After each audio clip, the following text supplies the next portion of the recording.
Beep, beep, beep, beep, beep.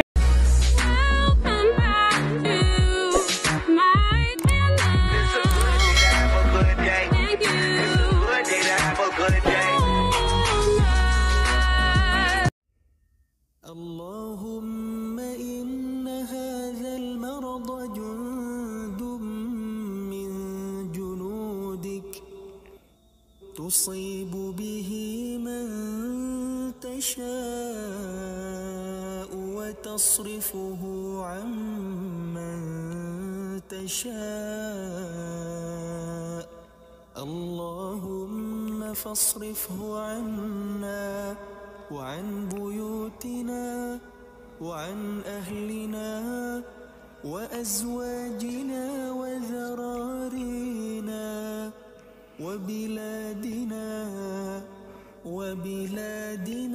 وبلاد المسلمين واحفظنا مما نخاف ونحذر فأنت خير حافظا فأنت خير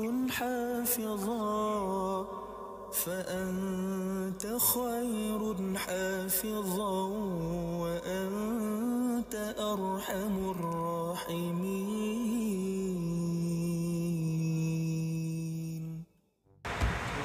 Assalamualaikum, hai, salam sejahtera. Jumpa lagi untuk video kali ini.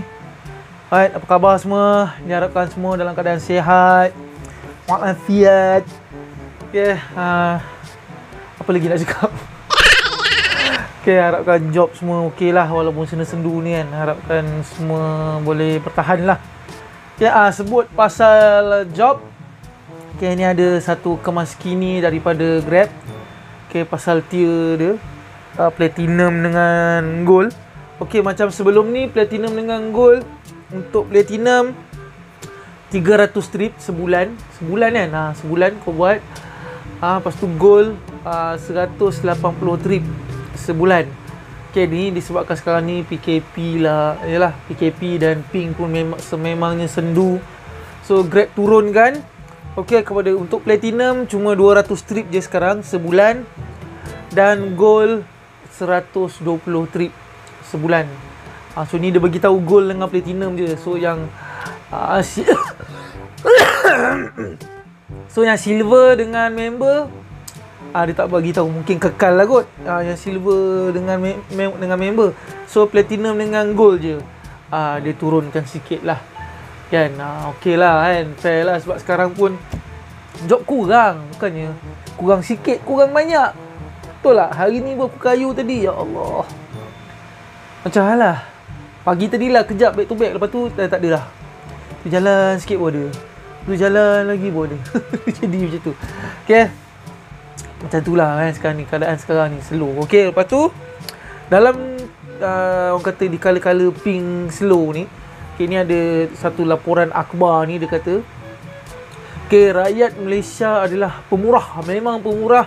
2.4 juta tip diberi ketika PKP. 2.4 juta doh. Banyak doh. Ni untuk GrabFood punya lah. GrabFood punya. Banyak gila doh, 2.4 juta. Kan, sebab ya yang ni yang apa orang kata yang Grab yang Grab boleh disclose benda ni kan. Kita boleh bagi tip melalui app kan. Bila dah habis orang hantar makan kan, apa kan, bila kita bagi 5 bintang ke apa kan, kita boleh bagi, nak bagi RM2 ke apa ke kan, kita boleh custom ke berapa kita nak bagi. So rakyat Malaysia sememangnya pemurah. Yang ini yang dalam app saya ada bagi, yang ni tak campur lagi yang bagi cash kan. Yang nak bagi cash macam mana nak Grab nak ni, memang payment semua untuk GrabFood pakai apa orang kata, pakai GrabPay kan. So yang bila tip, yang bila orang bagi cash tu, Grab mungkin tak boleh nak, bukan mungkin, memang Grab tak boleh nak detect. Tapi kalau dia campur dengan cash tu lagi banyak lah. Seriously lah, masa aku mula-mula PKP dulu, masa aku try buat dulu, memang banyak dapat tip. Dan kebanyakan tip yang dia bagi cash. Dia bagi, dia dah tinggal tu siap dah bagi mesej yang kadang-kadang tu letak makanan atas tu, kalau rumah teres kan, Letak makanan dekat atas tu, dan ada duit RM5 bawah tu, ambil lah. Ambil. Lepas tu pasal tip, aku pernah sekali masa buat GrabFood, dia punya makan dah lah, dia punya makan tak silap aku nasi putih dengan lauk apa dah, ambil kat area rumah aku ni, hantar pergi UK Perdana. Okay, hantar UK Perdana, dia punya nasi dengan lauk tu berapa ringgit? RM5 lebih je. Lepas tu upah hantar dia dah RM8. RM8 berapa sen lah. Dia bagi aku lagi tip RM10. Upah hantar dengan tip tu lagi mahal daripada makan dia. Ya Allah, tu pemurah. Aku cakap orang pemurah ni, yang ni dia kira ni 2.4 juta ni, dia kira yang dalam app je, yang melalui GrabPay je. Kalau dia campur dengan cash, mungkin lagi banyak memang lagi banyak. Okay, sebut pasal ni GrabFood ni. Okay, ni aku ada jumpa satu post ni dekat Facebook. So brother ni dia kira otai lah, memang otai GrabFood lah. Dia buat benda ni daripada Uber Eats. Okay, so dia inilah, dia ada bercakap lah sebab je lah rider GrabFood tak puas hati dengan driver GrabCar. So sekarang ni punca-punca ping sendu lah apalah. Tapi apa yang dia cakap tu betul lah, dan aku sokong lah.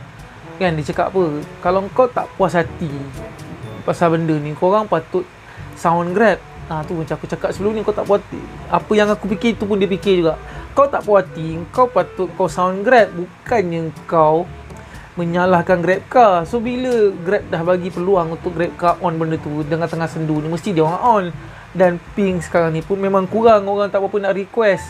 Tu yang jadi sendu. So bila kau dah tahu job sendu sekarang ni, dia kata patutnya sound Grab, patutnya bersatu hati lah. Ni benda aku tak tahu, macam sebelum ni rider-rider GrabFood kalau monggok percaya juga. So aku tak tahu sekarang ni macam mana. Sebab driver GrabCar pun tak boleh buat apa, ajak monggok pergi apa dapur tak berasap lah apa bagai kan. Payah. Rider-rider GrabFood mungkin boleh buat sesuatu, tapi janganlah dicalonnya kereta orang bila nak ambil makan tu apa tu, tak puas hati betul pula.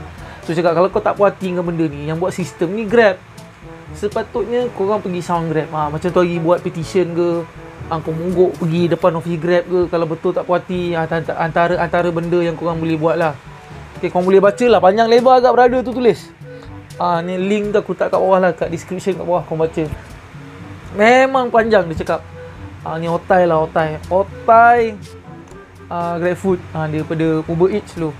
Okay, ni pasal apa lagi nak tambah ni, pasal bantuan e-hailing. Allah Rabbi, masih ramai tak dapat So ni daripada Apart punya ni, punya Facebook, korang boleh tengok ni aku letak gambar di tepi ni, korang tengok. okey. Bantuan tunai sebanyak bantuan tunai sebanyak RM500 secara one off kepada pemandu e-hailing. Okey, ni semua dah tahu ni. Okey, dia punya kelayakan dia, kriteria dia. Okey, warga negara Malaysia.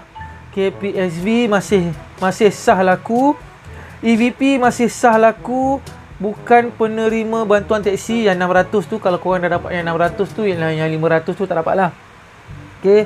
Lepas tu pendapatan bulanan melebihi RM1,200 ke atas pada bulan November 2019 atau Disember 2019 atau Januari 2020.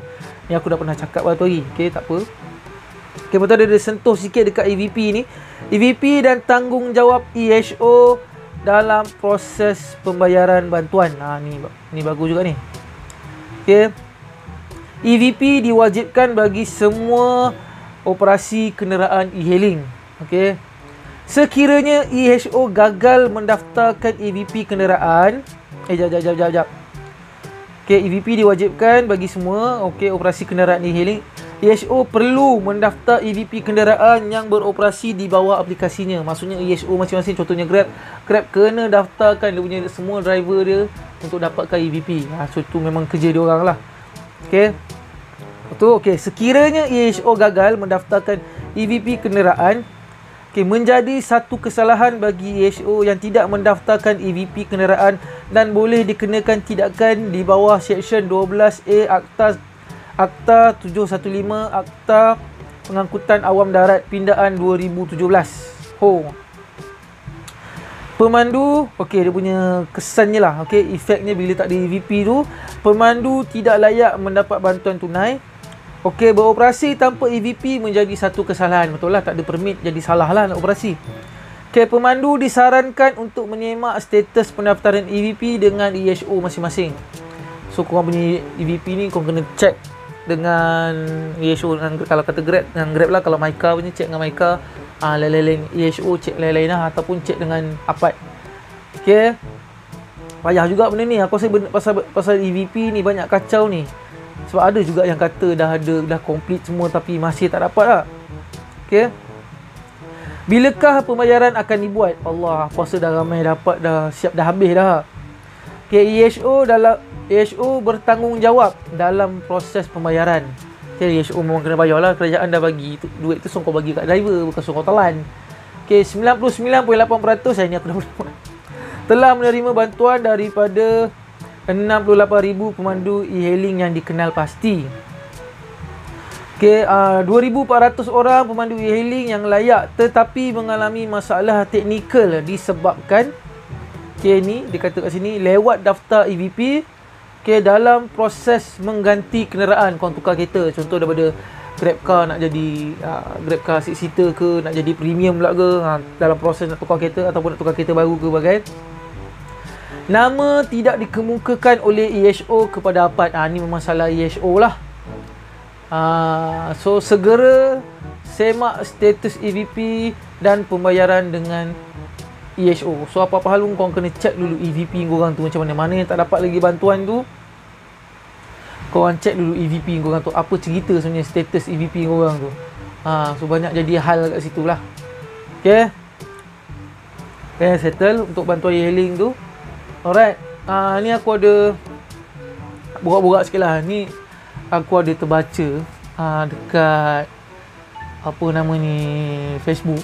Okay, dia ni bukan driver lah, dia ni rider, tapi dia komplain tu dalam group driver. Allah, memang kena post dia tu, memang kena ni lah. Tapi tak apalah, tapi dia cakap benda tu betul. Okay, kan sebelum ni boleh, apa orang kata, kenderaan ni hailing boleh naik seorang je. Okay, lepas tu dah berapa lama tu boleh naik 2 orang. Okay, lepas tu macam sekarang ni dah boleh naik penuh. Kalau Grab car boleh naik 4 orang, kalau 6-seater boleh naik 5 orang, macam tu lah, dan seterusnya lah, dah boleh naik, orang kata apa, kapasiti penuh. Okay, tapi ada pula driver yang mengambil benda ni ya, tengah musim penyakit ni, dia boleh pula ambil apa orang kata, ambil kesempatan. Okay, di mana passenger yang naik lebih daripada 3 orang ataupun nak naik 4 orang nak bagi penuh, dia orang dah minta charge lebih. So dah minta satu rider yang lebih tu, dia mintanya tambah RM5.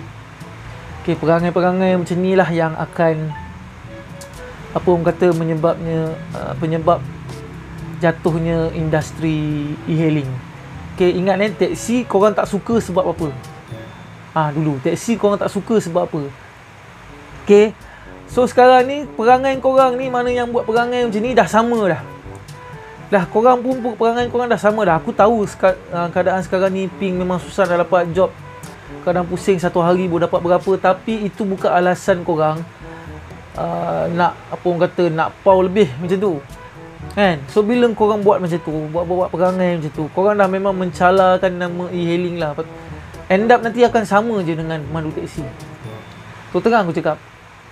Kan? Tapi ni sebab, yelah, bapak aku dulu bawa taksi.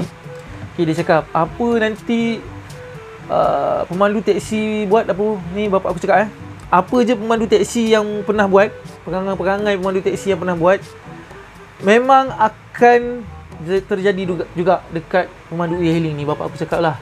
So cepat atau lambat je. So sekarang ni dah nampak lah, dah ada perangai macam tu. Aku tak tahulah. Kan? So tu melainkan lah kalau kata dia tukar drop off ke, tu lain lah. Kan? Tukar drop off tu memang boleh lah nak charge.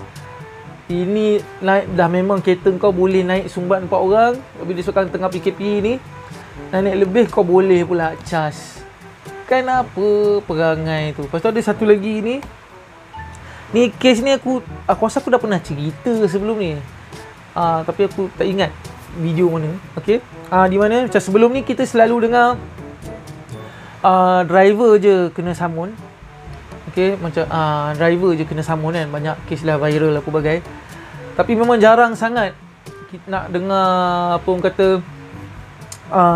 driver samun penumpang. Memang jarang sangat kan. Tapi ni aku dengar macam sebelum ni aku ada pernah dengar juga. Pemandu teksi pernah juga buat perangai, pemandu hailing pun sama juga tu perangai dia. So yang baru-baru ni terjadi juga. Katanya pemandu hailing tu samun satu rider ni. Tapi rider dia adalah warga Indonesia. Okey, abang Indonesia kita pada sana kerja ke apa. Tapi silapnya abang Indonesia ni dia kosong lah. Okey, dia kosong.